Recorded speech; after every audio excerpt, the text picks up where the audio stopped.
Morning, जय हिंद प्यारे बच्चों। सबसे पहले हैप्पी न्यू ईयर 2023 सब आप लोग को। इस नए साल में ही मैं पहला वीडियो बनाने जा रहा हूँ। हम लोग क्लास 8 में लाइट चैप्टर कंटिन्यू कर रहे थे और हमने इससे पहले रेनबो यानी कि स्कैटरिंग ऑफ लाइट तक के सारी चीजें कवर कर लिए थे, है ना। आज जो हम लोग कवर करने के बड़े जो टॉपिक है बेटा, वो हम लोग शुरू करेंगे ह्यूमन आई के, उसके स्ट्रक्चर और उसके फंक्शन सभी को हम लोग समझेंगे। तो चलिए शुरू करते हैं। देखिए, ये जो हमारा ह्यूमन आई है, ऑब्वियसली हमारे जो ऑर्गन्स है, खास करके सबसे ऊपर जो नर्व्स ऑर्गन्स है, उसके अंदर सबसे इंपॉर्टेंट ऑर्गन माना जाता है। क्योंकि आपको पता है कि अगर हम किसी भी चीज को विजुअलाइज ना कर पाए, ना देख पाए, तो हमारा जीवन ही अधूरा होता है। हम ये समझ ही नहीं पाते कि दुनिया कितनी अच्छी है, दुनिया कितनी सुंदर है। मतलब एक तरह से ना हमेशा इनकम्प्लीट लाइफ हो जाता है हमारा। तो कितना इंपॉर्टेंट हम समझ सकते हैं। ये हमारा ह्यूमन का एक लैटरल सेक्शन आपको दिखाया गया है। मतलब हमारे आंखों के अंदर जो इस तरीके से कुछ दिखता है, लेटरली या सामने का भाग जो है इस तरह से, ये एक लैटरली साइड व्यू जो है एक तरह से, ये हमारा ह्यूमन आई होता है ना। जो लगभग एक तरह से क्या नियरली स्फेरिकल है, पूरी तरह से स्फेरिकल नहीं कर सकते, क्योंकि ये देख रहे हैं बीच में ये आगे का सेक्शन ऐसे आके उखड़ा आ जाता है जो आईलेस का है, लेकिन ये बाकी हिस्सा लगभग आपको एज ए स्फेयर दिखता है। तो हम ये कहते हैं कि लगभग हमारा क्या है, जो आई बॉल है वो कैसा बेटा स्फेरिकल होता है ऐसे। ठीक है, पहली चीज तो ये ध्यान रखिए। इसके अलावा देखिए, जो हमारे आई का डायमीटर है ना, अबाउट होता है 2.5 सेंटीमीटर। कितना है? 2.5 सेंटीमीटर का डायमीटर होता है। यानी कि यहां से लेके यहां तक का जो विड्थ होता है वो एवरेज है, ये 2.5 सेंटीमीटर। ये फिक्स नहीं होता है कि 2.5 सेंटीमीटर ये, लेकिन उसके आसपास ही होता है, ज्यादा वैरी नहीं करता। ठीक है, ये जो सबसे वाला बाहर वाला पार्ट है बेटा, ये जो पार्ट आपको दिख रहा है, ये आपका होता है कॉर्निया। हम लोग एक एक करके सारे फंक्शंस को समझेंगे, बस अभी पहले ये समझ रहे हैं कि कौन सा पार्ट किसको क्या बोलते हैं। ठीक है, ये देखिए हमारा ये कॉर्निया होता है। कॉर्निया क्या है बेटा? That is a curved front surface through which light enters the eye. यानी कि अपने आंखों को प्रैक्टिकली देखिए, जो हमारा व्हाइट सेक्शंस होता है, जो सबसे बाहर का सेक्शन दिखता है ना, उसको बोलते हैं कॉर्निया। ये हमारा सबसे हार्ड सेक्शन होता है आई का, और कहिए एक तरह से ये हमारे आई को ना एक तरह से प्रोटेक्शन देने का भी काम करता है। किससे? बाहर के सराउंडिंग से जितने सारे डस्ट आते हैं, लाइट्स आते हैं, हर चीज आखिर जो बाहर होगा वही तो फेस करेगा ना। तो ये जो हमारे बाई का बाहर का हिस्सा है उसको बोलते हैं बेटा कॉर्निया, सबसे बाहर का हिस्सा है।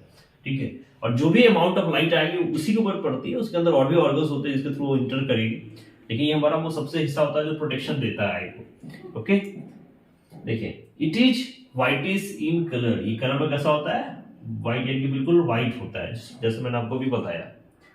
इसका मेन फंक्शन क्या है याद रखिएगा।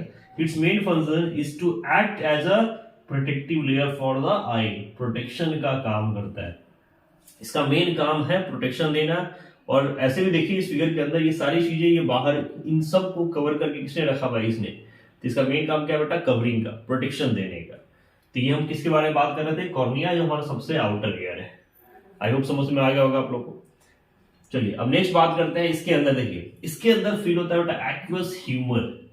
ये एक्वस ह्यूमर क्या है? ये यहां देखिए, ये ना, ये क्या है?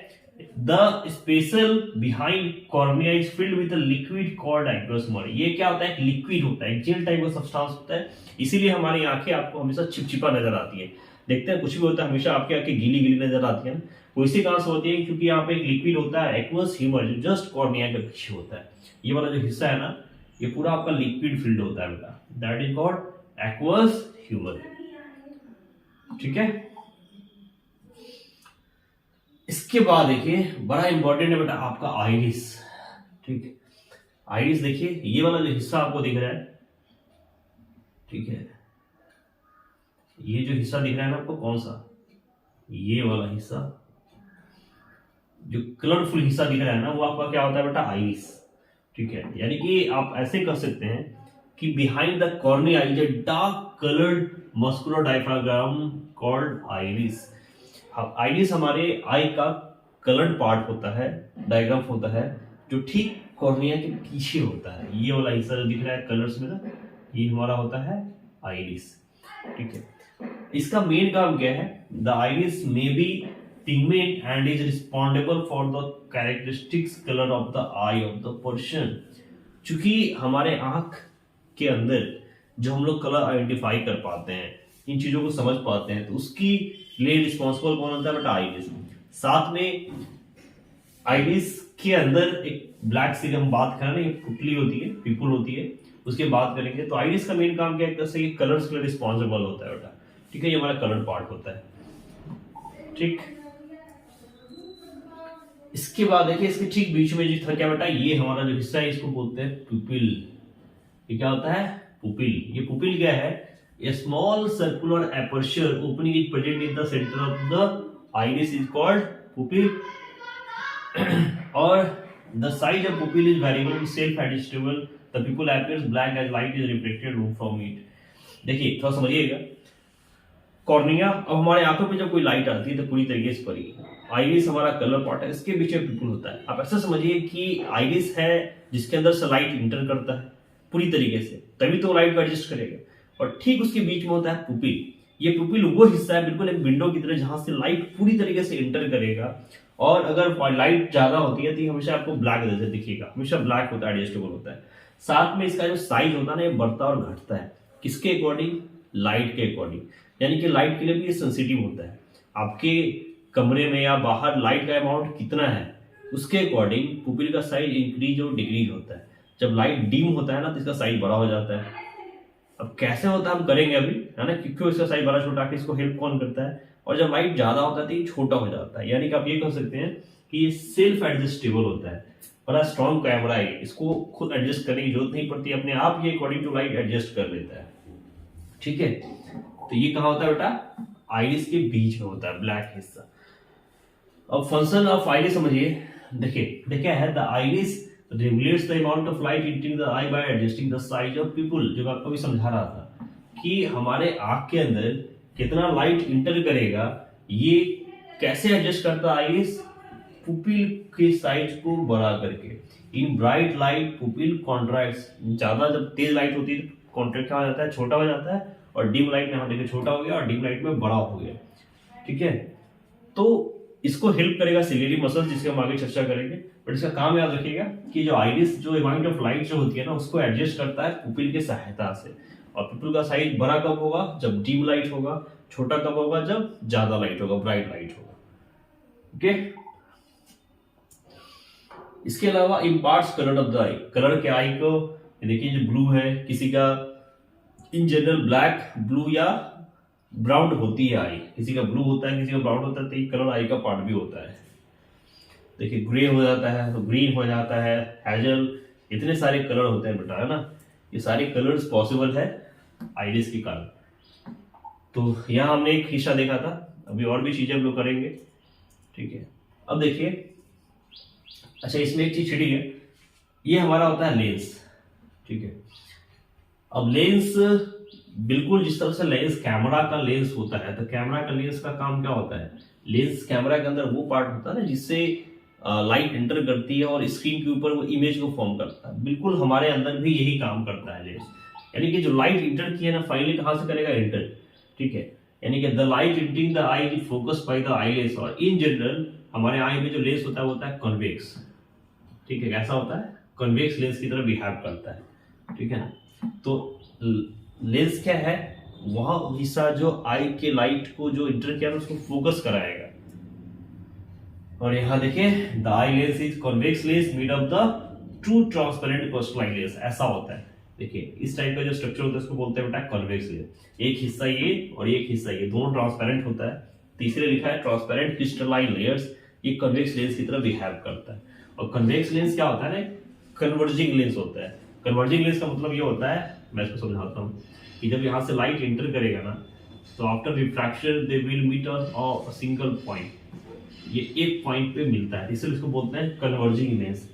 तो ये क्या है, यहाँ से जितने लाइट एंटर कराएगा ना उसको एक पार्ट का जो रेटिना है ना यहाँ पे फोकस कराएगा ताकि इमेज फॉर्म हो पाए, ठीक है। तो it is harder at its middle and gradually become software toward its edge, ये बीच में हार्ड होता है और साइड में सॉफ्ट होता है। तो ये हमारा लेंस का काम था, इसके बाद हम निकल समझेंगे, ठीक है। अब ये लेंस देखिए यहाँ पे कनेक्टेड है सिलियरी मसल्स के थ्रू। ये सिलियरी मसल्स काफी इंपॉर्टेंट रोल निभाता है।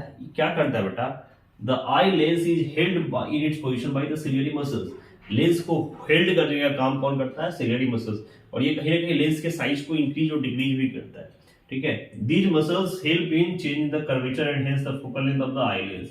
ये जो लेंस का इंक्रीज और फोकल लेंथ है, यानी कि इसका जो साइज, ये कभी लेंथ ही होता है, ये कभी चौड़ा हो जाता है और कभी पतला हो जाता है। तो ये करने में हेल्प कौन करता है बेटा? Ciliary muscles. ये एडजस्ट करते हैं कि कभी सिकुड़ेगा, कभी फैलेगा, कभी सिकुड़ेगा, कभी फैलेगा। इसके कारण हमारा लेंस का साइज भी बड़ा या छोटा होगा। तो ये चीजें कौन करेगा बेटा? सिलियरी मसल्स करेगा। देखिए, इसके बाद जो ये फोकस लाइट आएगी, जो यहां से फोकस लाइट होगी ना, ये एक लाइट, ये जो पीला स्क्रीन दिख रहा है, ये होता है रेटिना। यहां पे वो फोकस्ड होंगी और देखिए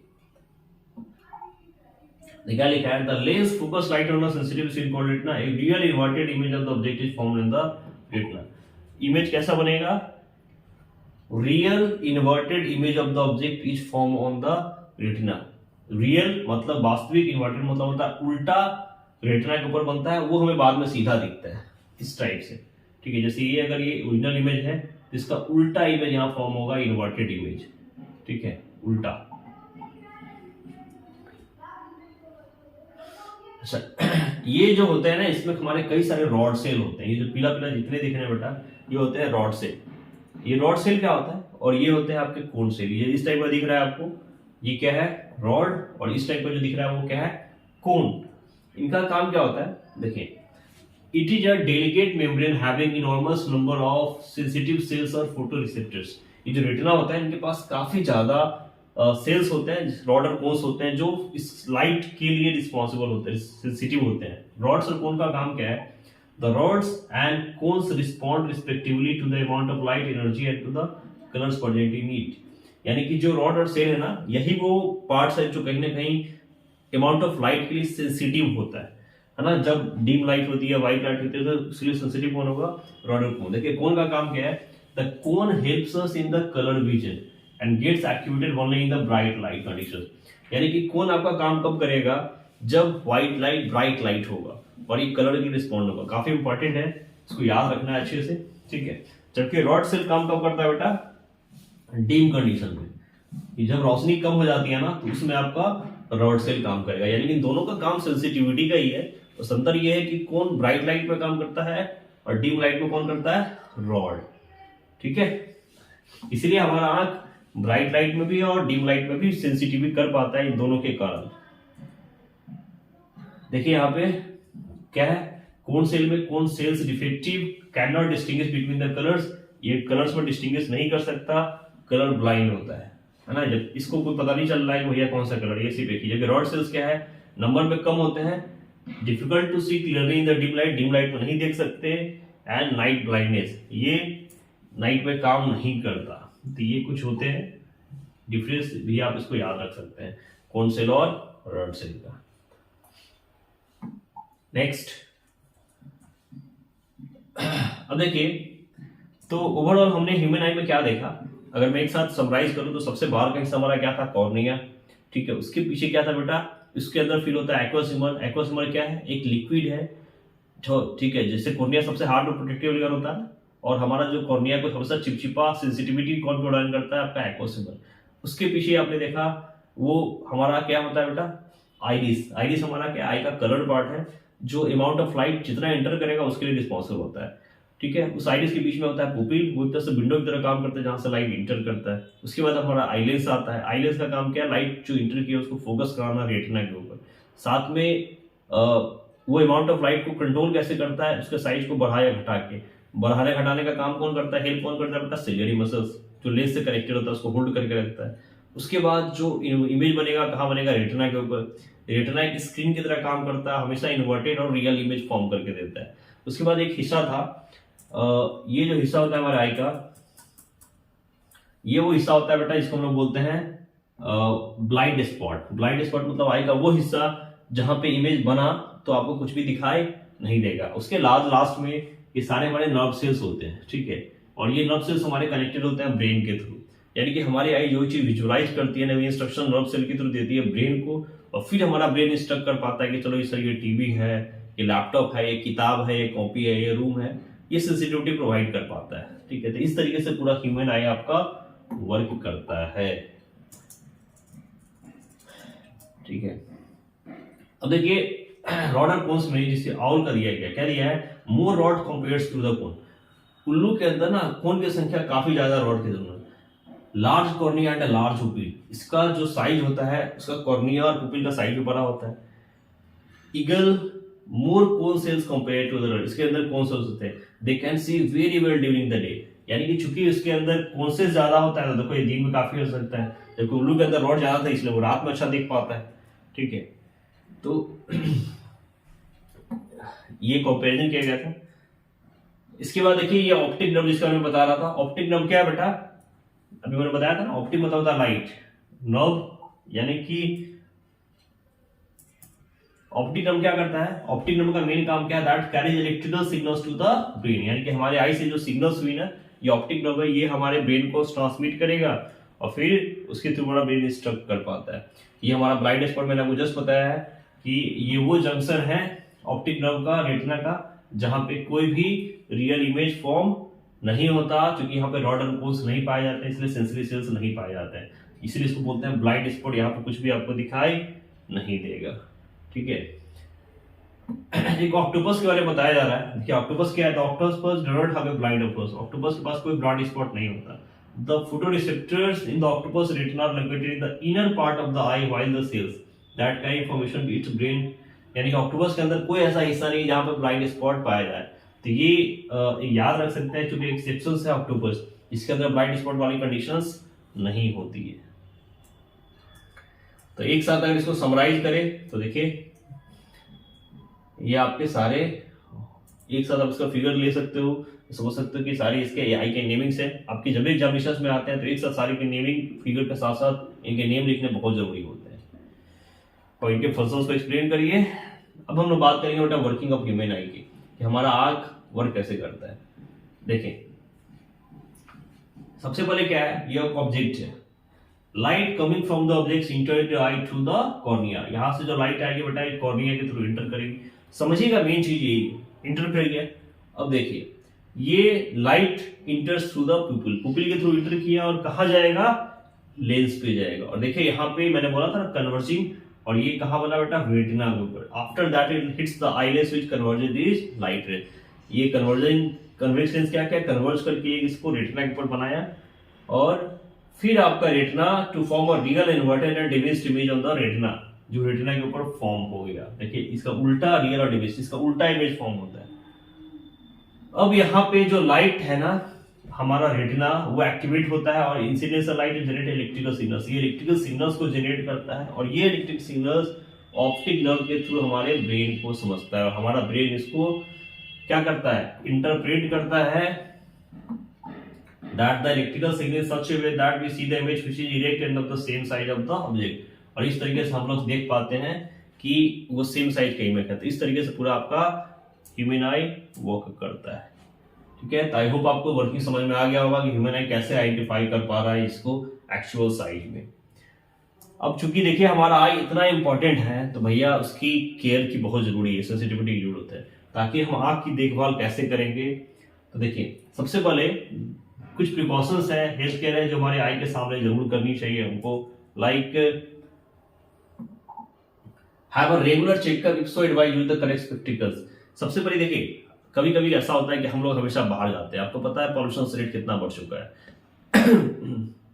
गाड़ियों का धुआं है, डस्ट है, तो हमारे आंखों में कभी कभी आ जाती है, तो हम लोग क्या करते हैं, आंखों को खूब मीचते मसलते हैं, बिल्कुल नहीं करना चाहिए। हमारा आई बड़ा सेंसिटिव होता है, कभी भी इसको कॉटन से या पानी डालिए हाथ पे हल्का सा, या कॉटन से साफ करिए, कभी भी हाथ को मसलना नहीं चाहिए। क्या उससे क्या होता है, आपके रॉड और कोन्स अफेक्टेड होते हैं, आपके सेल्स डैमेज होते हैं। इसके अलावा रेगुलर चेकअप कराइए, ताकि आपको अगर आंख में थोड़ी भी डिफेक्टनेस आ रही है तो आपको एक उचित चश्मा स्पेक्टिकल्स आपको दिए। इसके अलावा देखिए नेवर लुक एट द सन और any other powerful source of light, कभी भी बहुत ही तेज रोशनी या सूरज को डायरेक्टली मत देखिए, ये आपके आंख को डैमेज करता है। ठीक है, have sufficient light in the room when we are reading, writing और वाचिंग टेलीविजन। आपके रूम में हमेशा एक पर्याप्त रोशनी होनी चाहिए ताकि आपके आंखों को जोर ना पड़े, आपके रॉड और कोन्स को। पुअर लाइटनिंग इन अ रूम कॉजेज आई स्ट्रेन, जब कम रोशनी होगी तो आपकी आंखों पे जोर आएगा, आपके रॉड और कोन्स को ज्यादा दिक्कत होगी, ऑब्वियसली उस पर प्रेशर पड़ेगा, वो अफेक्टेड होता है। ठीक है, try not to spend too much time looking continuously at your computer screen और टेलीविजन। हमारे कंप्यूटर स्क्रीन हो, मोबाइल हो, टेलीविजन पर बहुत लगातार नहीं देखना चाहिए।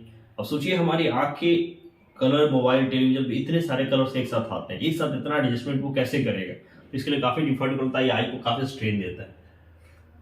इसके अलावा eat a balanced diet having lots of fruits and vegetable, lack of vitamin in the food stoppage is responsible for many eye trouble. देखिए हमारे आँख के लिए जो सबसे इंपॉर्टेंट होगा विटामिन ए होता है, तो जिसमें विटामिन ए की पर्याप्त मात्रा पाई जाए वो फ्रूट्स और वेजिटेबल्स को हमेशा लेते रहिए, इससे हमारी आंखें हेल्दी रहेंगी। तो इसके अलावा know your family history, some of the vision problems may be inherited. अच्छा, कुछ केसेस में इनहेरिटेंस के कारण अगर आपके पेरेंटल्स प्रॉब्लम्स है आई के कारण, तो हो सकता है वो बच्चों में भी ट्रांसफर्स होते हैं, तो इसका भी पता होना चाहिए ताकि बचपन से इसको क्योर किया जा सके। तो ये हमारे कुछ केयरलेस टिप्स है, सावधानियां हैं जो हमारे आंखों को जरूर करनी चाहिए, सब लोगों को करनी चाहिए, क्योंकि आंख है तो काफी इंपॉर्टेंट ऑर्गन है हमारा देखने के लिए, तो ये हमेशा केयरलेस करिए।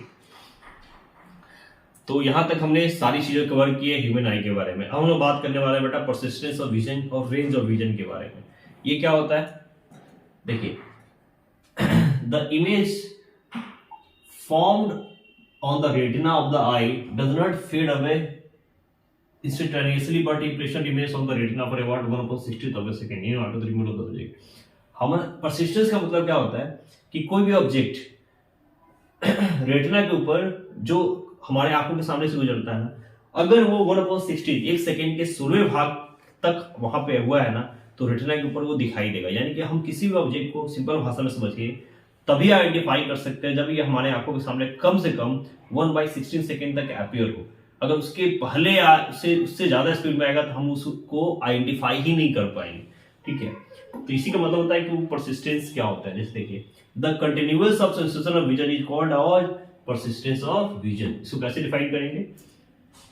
अगर ये सेंसेशन आपको लगातार मिल रहा है, रेगुलरली आप देख रहे हो, तो इसको हम लोग बोलते हैं परसिस्टेंस ऑफ विजन। ठीक है, ये एक एक्टिविटी है, यहां देखिए जो आपके बुक्स में दी गई है, ये केज है, इस केज के अंदर, ठीक है, it is because of the persistence of vision that when still image of a moving object are flash on the eye at a rate of faster than 60%, the eye perceives the object as moving. अगर 16 second से ज्यादा तक कोई object को अगर हम लोग move कराते हैं आपके आंखों के सामने, तो वो ऑब्जेक्ट आपको मूविंग नजर आएगा, घूमता हुआ नजर आएगा।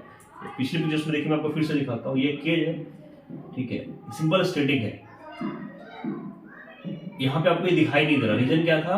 पहले धीरे धीरे घुमाया गया, इसकी स्पीड को बढ़ाया गया, ठीक है, ये केज में इसको काफी तेज घुमाया गया। देखिए आपको ये अब ये नजर मूवमेंट नजर आ रहा है, क्योंकि उसकी स्पीड 1/16 से ज्यादा है। ठीक है, अब यहाँ पे देखिए, ये सारे स्टिल इमेज है, यहाँ पे आपको क्या नजर आ रहा है? मोशंस में। क्यों? क्योंकि यहाँ पे स्पीड इसकी ना 1/16 सेकंड से ज्यादा कर दी गई है। अभी वीडियो की तरफ नजर आ रहा है, तो ये आपको क्या दिखा रहा है? Persistence. Actually, the movie or program that we see are actually a number of separate still pictures in proper sequence। यहाँ पे देखिए, ये जो पिक्चर्स है ना, ये फर्स्ट धीरे धीरे ये जो सारे स्टील पिक्चर्स है उसको एक सीक्वेंस में डाला गया है, और जब उसको 1/16 के रेट के हमारे आंखों के सामने से गुजारा जाता है तो आपको इस तरीके से नजर आता है। मतलब ये है कि एक्चुअली में वीडियो एग्जिस्ट नहीं करता। वीडियो क्या है? That's a combination of sequence of images. कई सारे इमेजेस को जब एक सीक्वेंस में एडजस्ट किया जाता है और जब उसको मोशन में लेकर आया तो हमको नजर आता है जो वीडियो है ना, इस टाइप से वो नजर आएगा। इसको कहते हैं बेटा परसिस्टेंस ऑफ विजन। ठीक है, इसी वही चीज है यहाँ पर, ये देखें, it is the sequence of still pictures taken by a movie camera that is projected on the screen at the rate of 24 image और मोर पर सेकेंड। 24 इमेज कम से कम एक सेकेंड के अंदर या उससे ज्यादा, तब हम जब उसको घुमाया जाता है ना स्क्रीन के ऊपर, तब आपको नजर आता है वो वीडियो। यहाँ पे देखिए, इस तरह से इसको रोटेट किया जाता है, ठीक है, और इसको हमको क्या नजर आता है बेटा? एक मूविंग पिक्चर आ जाता है। इसी को बोलते हैं बेटा सिनेमेटोग्राफी और मोशन पिक्चर प्रोजेक्शन। ये जो की जाती है ना, सिनेमेटोग्राफी प्रोजेक्शन इसको कहा जाता है। इसी टेक्निक से आपकी वीडियो या मूवी चलाई जाती है। तो करा ये काफी इंटरेस्टिंग होगा आपके लिए जानना कि आप लोग जो हम लोग जानते हैं कि वीडियो तो एक्चुअली वीडियो एग्जिस्ट नहीं करता। वो है क्या? जब आपके स्टिल पिक्चर्स है, स्टैटिक पिक्चर्स है, उसी का जब उसका जो फ्रेम रेट 24 पर सेकंड से ज्यादा कर दिया जाता है एक सीक्वेंस में लगा के, तो आपको एक वीडियो नजर आता है। ठीक है ना। नेक्स्ट हम बात करते हैं बेटा रेंज ऑफ विजन की। वो क्या है? रेंज का मतलब क्या होता है? वो the minimum distance eight which object can be seen most distinctly without strain is called the least distance of distribution और near point of the eye. यानी कि वो कम से कम दूरी जहां पे हम किसी ऑब्जेक्ट को बिना किसी स्ट्रेन के, बिना आंखों पे जोड़ते हुए देख पाते हैं, तो उसको हम क्या बोलते हैं बेटा? रेंज ऑफ विजन बोलते हैं। यानी कि हमारा, आपको कैसे पता चलेगा कि आपका रेंज ऑफ विजन क्या है? तो सिंपल सी बात है, अगर हम किसी चीज को नॉर्मली बिल्कुल आंखों पे जोड़ के दिए बिना देख पा रहे हैं ना, तो समझिए कि वो आपके विजन के रेंज के अंदर है। ठीक है, तो वही चीजें लिखिए कि नियर पॉइंट ऑफ आई या least distance of distinct vision कब बोलेंगे? जब आपको कोई भी आई की चीज बिना स्ट्रेन का, विदाउट स्ट्रेन आपको नजर आएगा। और ये कैलकुलेटेड है कि एक यंग के लिए 25 सेंटीमीटर एक नियर बाई डिस्टेंस होता है। जब कम से कम किसी ऑब्जेक्ट को 25 सेंटीमीटर की दूरी पर रखेंगे तो आपके आंखों पे कोई जोर नहीं आएगा, बिना स्ट्रेन को उसको आप देख सकते हैं। तो इस वैल्यू को याद रखिएगा, 25 सेंटीमीटर का। The farthest point up to which the eye can see objects clearly is called far point. Obviously near point ये था, और जहां तक सबसे दूरी तक हमारी आंखें आपको आइडेंटिफाई कर पाएगी उसको क्या बोलते हैं बेटा? farthest point बोलते हैं। और ये कोई फिक्स नहीं होता, इट इज इन्फिनिटी, क्योंकि हम लोग चांद सूरज को भी तो देख पाते हैं ना, जो लाखों किलोमीटर दूर है। तो सोचिए इसका कोई रेंज नहीं होता। आपकी आंखें जहां तक आइडेंटिफाई कर पाए, इन्फिनिटी तक हमारा रेंज होता है।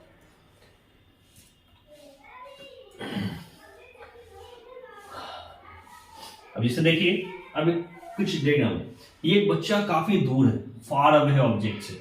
अब ये हमारा आई का एक छोटा सा स्ट्रक्चर है, यहां से इमेज लाइट इंटर्स किया इसके अंदर। अब देखिए यहाँ पे क्या होगा, जब ये लाइट इंटर जाएगा, the focus on the distance object the ciliary muscles relax making the eye of the lens thin. अब चूंकि ये आराम से इसके अकाउंट के अंदर जाएगा, छोटा है ना, तो काफी रिलैक्स होता है, ये पतला होता है, थीन है ना। यहाँ से सिलेरी मसल्स क्या होगा, देखो यहाँ पे थीन है, ये रिलैक्स्ड है, ठीक है, ये और पतला हो जाएगा, और पतला होने के बाद फ्यूकस बनाएगा स्किन के ऊपर। यानी कि अगर कोई ऑब्जेक्ट काफी दूर हो तो आपके सिलेरी मसल्स क्या करेगा, लेंस के साइज को बड़ा कर देगा, उसको पतला कर देगा, और तब जाके रेटिना पे स्किन को बनाएगा। As a result the focal length of the eyelids increases and we see the distance of the object. देखिए ये इसका फोकल लेंथ बढ़ गया, दूरी बढ़ गई, इसीलिए ऑब्जेक्ट आपको कैसा नजर आएगा, दूर नजर आएगा। ठीक है, डिस्टेंस ऑब्जेक्ट समझ में आया? सब कोई भी ऑब्जेक्ट जब बहुत दूर हो तो क्या होगा, आपका ये लाइस होगा पतला, और फिर ये डिस्टेंट ऑब्जेक्ट्स को नजर करेगा, क्योंकि यहाँ पे रेटिना पे बहुत दूर नजर आता है। ठीक है, ये कब, जब ऑब्जेक्ट आपका फार अवे। जबकि अगर नियर होगा तो देखिए क्या होगा, क्योंकि रेंज घट जाता है तो लाइट ऐसे एंटर करेगा, और ये क्या होगा, सिलेरी मसल्स यहाँ पे ना सिकुड़ेगा, कॉन्ट्रैक्ट होगा। तो जब सिलेरी मसल्स होगा मोटा, यहाँ पे देखिए ये सिलेरी मसल्स ने क्या किया, इसको मोटा कर दिया, कॉन्ट्रैक्ट कर दिया। ठीक है, तो ये बनाएगा नियर बाई ऑब्जेक्ट्स को दिखाएगा। ठीक है, ये ऑब्जेक्ट क्या हो गया, नियर बाई, इसके साइज कॉन्ट्रैक्ट होने के कारण। तो इस तरीके से हमको ऑब्जेक्ट नियर बाई, दूर का या नजदीक की चीजें हमको दिखाई देती है, हम उसको समझ पाते हैं। और ये देखो हमारा एक कमाल किसका, आईलेंस का, जो उसको सिलेरी मसल्स एडजस्ट करके देता है। क्या है बेटा, the ability of lens of adjusting focal length is known as power of accommodation. अच्छा, ये याद रखिएगा कि पावर ऑफ एकोमोडेशन क्या है, कि हमारा फोकल लेंथ जिसको आईरिस एडजस्ट करता है according to the light ability of lens, उसको हम लोग बोलते हैं पावर ऑफ एकोमोडेशन। वही पावर जो हम लोग चश्मे का पावर पूछते हैं ना लेंस का, इसी अकॉर्डिंग होता है। ये वो एकोमोडेशन है जिससे हम लोग नियर बाय या डिस्टेंस बाय ऑब्जेक्ट को आइडेंटिफाई कर पाते हैं।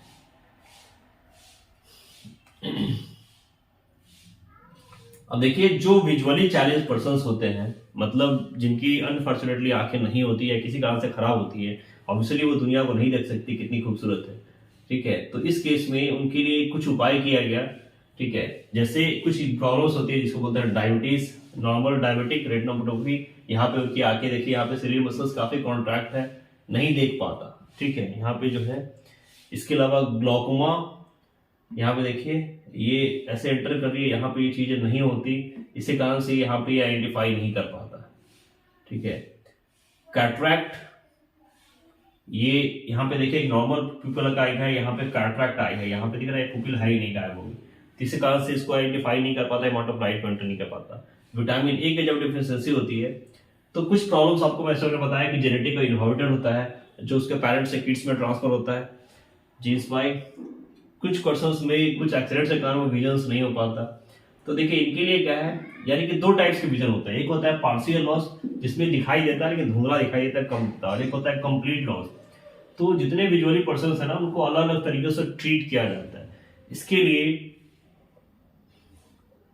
अब देखिए जिनकी आंखें नहीं होगी लेकिन इसके अलावा कुछ हमारे पास ऑर्गन्स होते हैं, like sense of touch, smell और हियरिंग। अब ये 3 ऑर्गन ऐसे हैं जो आपको हेल्प करते हैं किसी चीज को आइडेंटिफाई करने में, ठीक है। ये आपके इफेक्टिंग यूज होते हैं।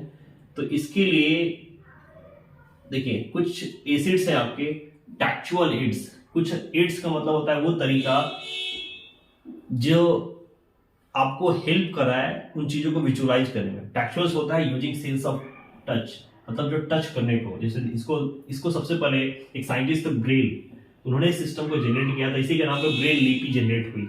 ये क्या था, this system make use of raised dots on paper. एक पेपर के ऊपर से ना डॉट डॉट उभार उभार होता है, जब उसको आप टच करते हैं तो उस पर आपको डॉट डॉट डॉट काउंट करके हम ये देख पाते हैं कि यहाँ पे क्या है। तो यहाँ पे जो भी चीजें लिखी हुई, जैसे मान लो ए लिखा हुआ है तो ये ऐसे लिखा जाएगा इस टाइप से। तो यहाँ पे ऐसे छू के ऐसे डॉट की सहायता से ना उसको फील करते हैं। 1 2 3 ये सब का तरीका होता है, इसके स्पेशल कोर्सेज होते हैं, जैसे यहाँ पे आप देख पा रहे हैं डॉट डॉट डॉट पूरा। तो ये ब्रेल सिस्टम डेवलप किया गया जिससे थ्रू ये क्या हो, एड्स के थ्रू उनको पढ़ाया जा सके, बताया जा सके। दूसरा होता है देखिए ऑडिटरी एड्स। कान में कुछ हियरिंग डिवाइस होते हैं जिसमें ऑडियो सुन के वो आइडेंटिफाई करता है। इसके अलावा ऑप्टिकल एड्स, कुछ लेंसेज होते हैं, टेलीस्कोपिक एड्स होते हैं, ठीक है। अब जैसे उसके थ्रू आइडेंटिफाई कर पाएंगे। इसके अलावा यहाँ पे दिया, अच्छा कुछ यहाँ पे डॉट्स दिए गए हैं, पूछा गया can you read this, no, but around 10 million people across the globe can read these lines. लेकिन लगभग 10 मिलियन से ज्यादा ऐसे लोग हैं जो जिनके पास आई नहीं है, इनको आइडेंटिफाई करते हैं इस ब्रेल लिपि को, इनको स्पेशली पढ़ाया जाता है, बताया जाता है, ठीक है। इट्स लुइस ब्रेल, ये लुइस ब्रेल का कमान है। और ये क्या है, 200 years ago a little accident change the world of little Louis, जिससे कान उनके आई साइट चली गई थी जब 3 साल के उम्र थे, और तब उन्हें लुइस के बाद उसको नहीं देख पाया, आइडेंटिफाई कर पाया। और सोचो उन्होंने पूरी दुनिया को आई दिया, उनको उनकी ब्लाइंडनेस ने पूरी दुनिया को एक नई लिपि दी, ब्लाइंडनेस से दूर करवाया, ठीक है। However, this was not enough in learning. Lewis loved reading, but inability to read was a huge obstacle. Lewis hardness he used to touch to overcome his loss of vision. उसने touch करके इस vision की चीजों को खत्म किया, और खुद के लिए नहीं खत्म किया बल्कि दुनिया को भी एक लिपि दिया जिससे ये सेंस ऑफ विजन टच कर पाते हैं। ये देखिए, one day Louis touch the piece of paper which felt different from all of the paper, he felt that he had bumps, ठीक है। This led to the invention of Braille. तो Braille क्या है, Braille is a system of raised dots that Braille is a system of raised dots that can be read with the fingers by people who are blind or who have low vision. यानी कि जिसके पास blind है या low vision है वो इनको touch करके read कर सकते हैं अपने फिंगर के सहायता से। और इसको डिस्कस किया था लुइस ब्रेल ने, इसीलिए इसको ब्रेल लिपि भी कहते हैं, ठीक है। तो ये ब्रेल सिस्टम था। It is a coded language based on a logical system. ये लॉजिकल सिस्टम पर बेस होता है। ये आपके ब्रेल अल्फाबेट होते हैं, जैसे ABCDEFGH हो दिया गया ना, इस टाइप से इनको लिखा गया है। ये नंबर साइन होते हैं। इसके लिए स्पेशल क्लासेस होती है, स्पेशल स्कूल्स होती है जहाँ पे सिखाया जाता है, हम आप नहीं समझ पाएंगे, ठीक है। सिर्फ सारी चीजों के लिए लगाया गया है, ठीक है। ये प्रिंटिंग मशीन के बनाया जाता है, ठीक है। तो यहाँ तक के चैप्टर्स पर हम कवर किया था। इसके बाद हम लोग लाइट के आई डिफेक्ट्स, मायोपिया, इन चीजों को अगले क्लास में समझेंगे। तब तक के लिए स्टडी करिए और बने रहिए। और प्लीज, काफी मेहनत लगती है इसको, अगर आप लोग को लगता हो कि हाँ इसको शेयर करना चाहिए, सबको थोड़ी हेल्प करनी चाहिए, तो प्लीज इसको शेयर करिए। मिलेंगे फिर नेक्स्ट वीडियो में, तब तक के लिए जय हिंद बच्चा।